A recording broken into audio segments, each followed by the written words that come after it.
Good morning, students. Today we will discuss about the file concept in operating systems. So first we will have introduction about the files. So file is nothing but a collection of records. So file is treated as a single entity by users and applications and may be referred by name. Files have unique names, unique file names that may be created, that may be deleted. So basically file is a container of collection of information. So every operating system there will be file manager that provides protection mechanism to allow the user administrate how process executing on behalf of different users can access the information file.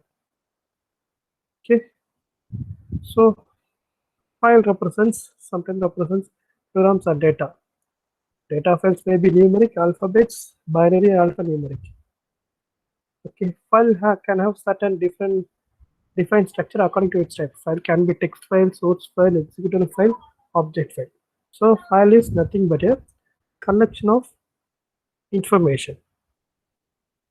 So today we will discuss about the other characteristics of the file also. File. First one is file name.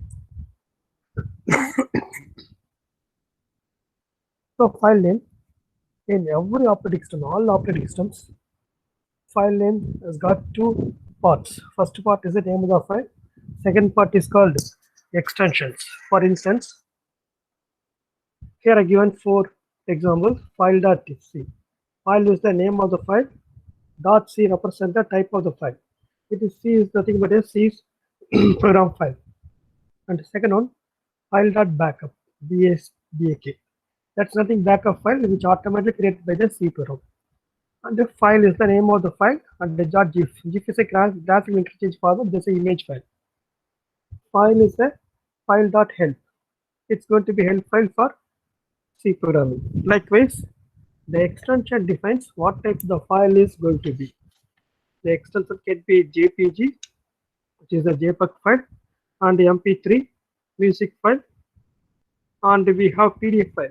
That is nothing but a portable document format file, and a PS file, PostScript file, which is used in what is it, AutoCAD or the CorelDRAW. And we also use GIF file, which compress the file into a single file, compress many program or many file into a file. So every file system, every file will have a name with an extension. And the second one is file structures.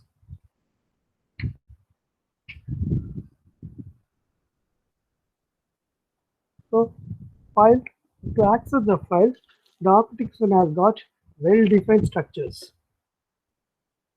There are three common possibilities. One is byte sequence, record sequence, and tree sequence. The byte sequence, from this diagram you can understand that the file is stored as a one byte after another. Again, they modified, they created fixed size of record, that's called record sequence. File will be stored or accessed with the help of a record after another records. And third kind of file structure is tree structure. So this is one kind of file organizations. In this organization, file consists of tree of records. It need not be a same length. First one, when the first byte sequence, record sequence will have fixed size. When come to the tree sequence, it cannot have a fixed. It can be variable length.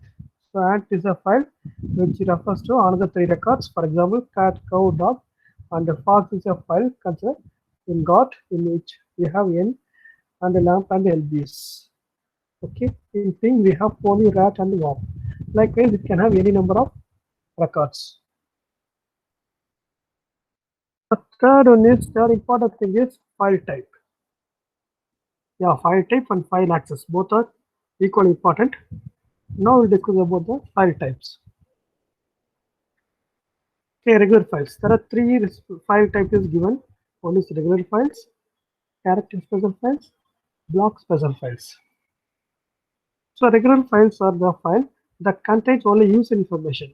over user using the files, people working with the computers, the file, when people using the computer will be recorded in the file. Okay. And directory also, directory system, it's not given in the list, but directory system also like a file, which is a file system which maintain the files. Okay. And character special files. The next one is character. Important thing is character special files, which is very, very highly related to input output. So input output in the sense, what to say?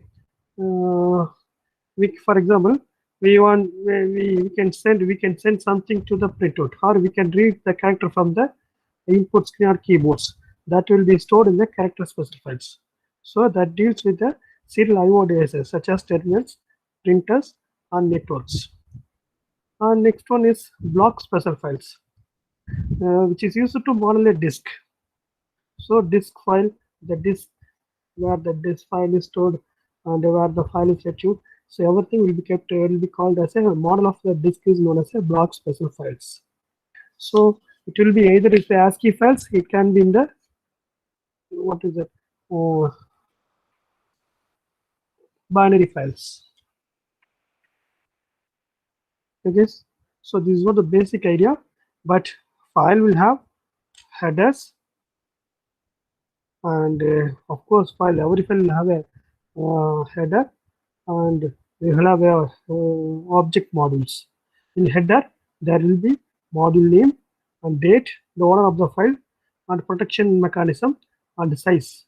So irrespective of the file, whether it's a regular file or character specific file, block specific file will have the header and object or object modules. Next important characteristics is file access, sequential file access or random file access. So now we'll discuss about the sequential file access. So sequential file access in the sense, as the name suggests, the record can be accessed one after another. Okay, it's like a tape recording mechanism. The songs which you play in early days, you have to play the first song, second song, and third song. Of course, we have a fast forwarding. Apart from that, if you want to play the third song, you can go on. You have to go to listen to the first song, second song, third song. So the sequence file access system was used earlier before, when the people have used the manual disk.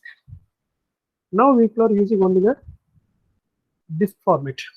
So where we use this is the place where you use the random access files. The file can be scattered in the disk, and it can be accessed randomly, or any point of time any file can be accessed. So file is basically scattered among the disk, where in the case of first one, sequential file access, the first file has to be written, and after that the second file can be written, after that only third file. It will happen, write operation will happen one after another. Similarly, the read will happen one after another. Where in the case of random access, file can be written anywhere, wherever the free space available, we can write. Likewise, we can access without respect of the previous file, without accessing the previous file. So nowadays, people are using only random access file. When we come to a file attributes, there are a lot of attributes there. I've given only the important attributes here. First one is name. Okay, it's for the user reference, user readable file. What is the file is going to be identified? It's like a tag or number that identifies the file within the file systems, and the type. Okay, they're needed for the systems. And location, point to the file location to the device. I mean, where it is stored in the hard disk, where each location was stored. And the size of the file is also maintained. And the protections, whether you have a reading mechanism, writing, and execution. And apart from that, it maintains the time when it was accessed, and the date it was created, when it was accessed, and the user identification, who was the user access the file. So file attributes has got name, identifier, type, location, size, protection, time, date, and user identification. And last one is file operations. So we create a files, we have files. We can do lot of operations with respect to the file. The first one is create. Okay, you can create a file with no data. In the early days, they create the file. This is the file. The first way to create the file, then only we can write it. Now we create and write, but the thing is, it's file create with no data, so it can be kept. It can be open. You can write it. delete. So once the file is no longer is needed, you can delete. Open. So before using the file, a user or process must open it. Then only you can do read and write operations. When all the service is finished, you can close the files. Read in the sense data read from the files, from byte sequence or record sequence, whatever the sequence, and return, write. So data return to the file. Okay. So when the data is in the data file, we can write something into the file. We can write it and close it. And append. So this is the when the file is already available, you have written something into the file. You can read something into. You can write something. You can add something into the file. That's called append mode. And you can seek particular record of the file. You can know the attributes of the file, which means the characteristics of the file. You can set or modify the attributes of file. For example, read only, write only, hide, other things. And also you can do it. You can rename the files. Okay, that's all about today's class. So today we have discussed what is file and file name. So every file will have a name with extension, which identify the type of the file, and the file structure, called file organization. There are three organizations there: byte sequence, record sequence, tree sequence. Types, we have regular files, that's user information, character special files, that's meant for IO, block special files, that's for disk. And file can be accessed either through sequence access or random access. Early days, the people followed a sequence access. Nowadays, people are following random access files. The attributes, file will have a name, identifier, type, location, size, and protection. And time and date and user identifier. All the data will be stored along with the file. And operations, of course, you can create, delete, open, and close, read, write, open, seek, and get the attributes and set the attributes, and you can rename the file. Okay, students, that's all today's class. Thank you.